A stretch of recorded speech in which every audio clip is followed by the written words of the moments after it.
आपने तो मुझे वोट ही नहीं दिया था, मैं तो आपके वोट से वजीर बना ही नहीं हूँ, मैं तो किसी और तरीके से वजीर बना हूँ, फिर क्या करेंगे? तो उनके खिलाफ एहतजाज करेंगे। किसके खिलाफ सर? जो ये काम करते हैं। कौन काम करते हैं? जो ये बगैर वोट के वजीर बनवाते हैं। अच्छा, उनके खिलाफ बोले। अच्छा, कि नफरी जो है वो वहाँ इस बात पे मसरूफ हो कि मैंने इस जुलूस को लुक आफ्टर करना है, तो उसमें कोई बंदा रिस्क लेके उनको ढाका भेजे। पंजाब के सरकारी अस्पतालों में 13 रोज तक आउटडोर सर्विसेज बंद करने में मुलविस मुतअद्दिद डॉक्टर्स के एड हॉक तकर्रुरियां बहाल कर दी गई हैं। मुजव्वज़ा आईनी तरमीम की मंजूरी। हुकूमत ने पार्लियामेंट में मौजूदा तमाम पार्लिमानी जमातों से बैकडोर राब्ते शुरू कर दिए हैं।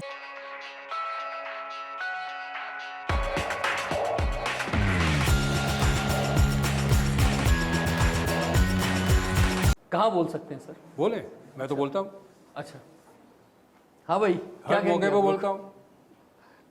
सर मुश्किल में और भी फंसा लोग रहे। बोलते हैं। सर खुद भी मुश्किल में फंसना चाह रहे हैं और हमें भी मुश्किल में फंसा रहे और हैं। भी लोग बोलते हैं। अच्छा, ये अब तो बलूचिस्तान में तो खवातीन निकल आई है जो 5-5, 10-10 हज़ार के जलूस लेके एक शहर से दूसरे शहर जाते हैं। हाँ। बोलते हैं लोग। जब तक नहीं बोलेंगे कुछ नहीं होगा। फिर आप खामोश रहें और हालात ख़राब हो जाए, फिर कंप्लेन करने का तो आपका हक नहीं है। जब ख़राब होने लगे थे तो आप उस वक्त तो नहीं निकले थे बाहर। कराची में अगर कचरा नहीं उठाया जा रहा हर जगह से, कितने कराची के लोग निकलते हैं इस पे प्रोटेस्ट करने के लिए। पानी नहीं है, टैंकर से आ जाएगा, खामोश रहो। बिजली नहीं है, जनरेटर लगा लो, खामोश रहो। सिक्योरिटी नहीं है, गार्ड लगा लो, खामोश रहो। क्यों होता है ये? इसलिए होता है क्योंकि लोग समझते हैं कि कुछ नहीं होगा उनके बाहर निकलने से। जब अगर वो निकल जाएंगे भी बाहर, जब आप वो दिन भी उल्टा ज़ाया हो जाएगा, उससे बेहतर है कुछ काम कर लो। ऐसा नहीं है। जब आप बाहर निकलते हैं कुछ होता है। हाँ, और मेरा ज़ाती तजुर्बा है, हमने काम करवाया है। असल में यही कौम को जगाना है कि जब आप निकलेंगे, आवाज़ उठाएंगे तो होगा। ये इसमें मैं ज़ाती तौर पे भी समझता हूँ कि हमारा भी फेलियर रहा है। हमने कई बार, मैं आपको बताऊँ सर, स्ट्रीट क्राइम कराची में कितना होता है, इस पर हमने कई बार एहतजाज किया, प्रोटेस्ट की कॉल्स दी। और अमूमन तो ऐसा हुआ कि मैंने पिछले 15-20 दिनों में जब मैं एहतजाज करने जा रहा था, मैंने लिस्ट बनाई कि जिनके बड़े महंगे महंगे फ़ोन मेरे दोस्तों में या सोशल मीडिया पे मैंने देखा था कि जिनके गन पॉइंट पे चोरी हुए थे, मैंने उनको ज़ाती तौर पे कॉल्स की कि यार ये एक प्रोटेस्ट कर रहे हैं, आना है आपने लाजमी। और उनमें से एक आदमी नहीं आया। फिर मुझे ख्याल आया 2-4 दिन बाद कि मैं यार फ़ोन करके पूछूं तो भाई क्यों नहीं आए, तुम्हारे साथ तो खुद हादसा हुआ था। तो यार क्या होता है, कोई फ़ायदा नहीं होता निकलने का। दूसरे ने कहा यार उस दिन यार एक शादी में जाना था। तीसरे ने कहा यार बस और उल्टा आता तो और पैसे लगते हैं, मोटरसाइकिल में डालता पैसे आप तक पहुंचता तो अब कोई फ़ायदा नहीं होना था। यानी ये आलम है हमारी एहसास ज़िम्मेदारी का कि दूसरों के लिए तो क्या आवाज़ उठाएंगे, हम अपने लिए आवाज़ नहीं उठाते जो खुद मुतासर होते हैं। और हम सब मुतासर हैं। हम पानी नहीं मिल रहा है, हमको बिजली इतनी महंगी मिल रही है, सड़कों का जो हाल है, अब आप देखें ना कि बारिशें होती हैं उसके बाद सड़कों का क्या हाल हो जाता है। और उसके बाद हमारी जो, क्योंकि हम पब्लिक ट्रांसपोर्ट नहीं है तो हम अपनी बाइक पर या अपनी गाड़ियों के ऊपर हैं, तो जिन सड़कों पे चलती हैं उसके बाद जब वो मैकेनिक के पास जाती हैं, इलेक्ट्रिशियन के पास जाती हैं, कारपेंटर के पास जाती हैं, तो वो अलग एक एक्सपेंडिचर आ जाता है। तो पिछले हफ्ते मोटरसाइकिल खड्डे की वजह से गिरी और एक 22 साला खातून लड़की जी, MBA किया हुआ था, फौत हो गई कराची की सड़कों पे। ये पिछले हफ्ते की बात है। वर्ल्ड बैंक देता है, एशियन बैंक देता है, IMF एक इमरजेंसी फंडिंग के लिए इदारा है कि वक्ती तौर पे अगर आपको अपनी जो एक्सटर्नल पेमेंट्स है, बैरूनी पेमेंट्स करने में मुश्किलात पेश आ रही है तो IMF वो टेम्परेरी फंडिंग करता है। इसलिए IMF का जो फंडिंग का पीरियड है वो सिर्फ 3 साल है। IMF जो भी पैसे देता है वो 3 साल के पीरियड के लिए देता है। रिजल्ट कोविड आ गया। कोविड की वजह से एक्सपोर्ट इंडस्ट्री आपकी बहुत नुकसान में गई। आपको जो पिछले कर्ज़ों की अदायगी करनी थी आप नहीं कर पा रहे हैं तो आप IMF के पास जाएंगे। कोई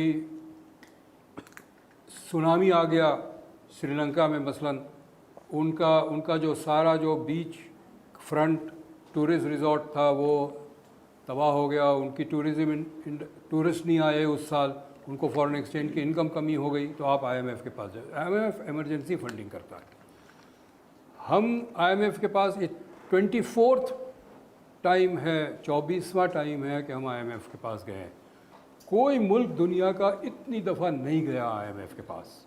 इंडिया आखिरी दफ़ा 91 में गया था, 1991 में, उसके बाद नहीं गया। हमारा मसला ये है गैर जिम्मेदारी का। अच्छा, IMF पैसे जब देती है तो हर 3 महीने के बाद एक इंस्टॉलमेंट रिलीज़ करते हैं। इंस्टॉलमेंट को ट्रांच कहते हैं। हर ट्रांच रिलीज़ करते वक्त IMF कहती है अच्छा जो हमने शराइत लगाए थे वो आपने पूरे किए या नहीं किए। अगर नहीं किए तो अगला ट्रांच नहीं मिलेगा। पिछले 23 जो एग्रीमेंट्स थे IMF के साथ, वो 22 एग्रीमेंट IMF ने कैंसिल कर दिए चूँकि हमने उनके शराइत नहीं पूरे किए। इस घंटों के अंदर हसीना वाजिद की हुकूमत जो है उसको ख़त्म कर दी।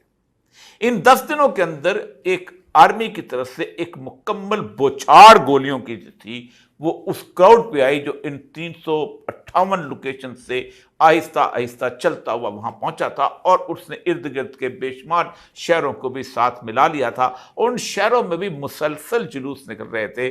और उस बौछार के अंदर पहली बौछार में 300 लोग शहीद हो गए थे। लेकिन उन 300 लोगों की शहादत के बाद फिर मैंने बारहा कहा है कि यह बौछार सिर्फ एक दफ़ा की जा सकती है, दूसरी दफ़ा बौछार नहीं होती और फिर संभलने को वक्त नहीं मिलता। लेकिन शायद पाकिस्तान के अंदर यह तसव्वुर बना लिया गया है कि हम उस ज़बरदस्त किस्म की वेस्टर्नाइज किस्म की पॉलिटिक्स का हिस्सा हैं कि जिसके अंदर बड़े बड़े हेडक्वार्टर्स के अंदर जुलूस निकाले जाते हैं और धरने दिए जाते हैं और 6-6 महीने न्यूयॉर्क का धरना चलता है और हुकूमत मान जाती है। 1 मिलियन मार्च होता है। आपको शायद अंदाज़ा नहीं कि 1 मिलियन मार्च जो है ये इसकी रिवाज जो है ये लंदन से पड़ा था, जब लंदन के शहरी इराक़ पर 2003 में हमला करने के ख़िलाफ़ निकले थे। लेकिन किसी ने उनकी नहीं सुनी थी, क्योंकि जिन ताकतों ने और जिस कॉर्पोरेट कल्चर ने जिसको वहाँ का तेल चाहिए था, उन्होंने टोनी ब्लेयर और जॉर्ज डब्ल्यू बुश को जितवाया था। उन्होंने एक झूठी इन्फॉर्मेशन के ऊपर भी लंदन के उस हुक्मरान टोनी ब्लेयर को और जॉर्ज डब्ल्यू बुश को मजबूर किया था कि अपनी फ़ौजें वहाँ उतार दो। ये कहानी जो है ये ज़ाहिर बात है इस वक्त पाकिस्तान की इस तरह की है कि पाकिस्तान की पूरी इंतज़ामी, सियासी, अदालती मशीनरी सिर्फ 3-4 पॉइंट्स के गिर्द घूम रही है। और वो जो कहते हैं फ़लसफ़े को बहस के अंदर खुदा मिलता नहीं, ढोर को सुलझा रहा है और सिरा मिलता नहीं। इसका पहला मिसरा अगर निकाल दिया जाए तो पाकिस्तान की सारी इंतज़ामी मशीनरी जो है वो इस वक्त डोर को सुलझा रही है और सिरा मिलता नहीं। तमाम तरकश के तीर निकाल कर इमरान खान की और उसकी PTI पर चलाए जा चुके हुए हैं। इलेक्शंस के तीर चलाए जा चुके हैं, मुख्तलिफ किस्म के केसेस के चलाए जा चुके हैं, उसकी शख्सियत को मलाइन करने के लिए चलाए जा चुके हुए हैं, मीडिया को बंद करने के लिए चलाए जा चुके हुए हैं। लेकिन उसके बावजूद भी बात कुछ ठीक नहीं साबित हो रही। मैं आखिर उस पर आऊँगा उस वक़्त जो कि इस वक्त सबसे बड़ा इशू है जनरल फैज़ का ट्रायल और उसके साथ जो मुस्लिम लीग नून के अता तारड़ साहब जो हैं वो उछल कर मुख्तलिफ किस्म के बयानात दे रहे हैं। लेकिन आज की सूरत हाल जो है वो 2 दिन पहले की सूरत हाल से बिल्कुल बदली हुई नज़र आ रही है और यूँ लगता है कि अवाम का ये प्रेशर है वो असरअंदाज हो रहा है जुडिशरी पर भी और इंतज़ामी सूरत हाल पर भी। लेकिन मसला वही है कि वो पिस रहे हैं, ख़ास तौर पे हमारी इंतज़ामिया के लोग। और जजों का मामला जो है वो बिल्कुल और तरह का है। वो इस वक्त एक अमेंडमेंट की हुसूल के लिए और काजी फायज़ा की 3 साल की एक्सटेंशन के लिए और उस एक्सटेंशन के साथ और भी बहुत सारी चीज़ें हैं उनके लिए वो जिसे कहते हैं कि मरे पड़े जा रहे हैं कि किसी न किसी तरह 2/3 मेजॉरिटी जो है वो उनको दिला दी जाए।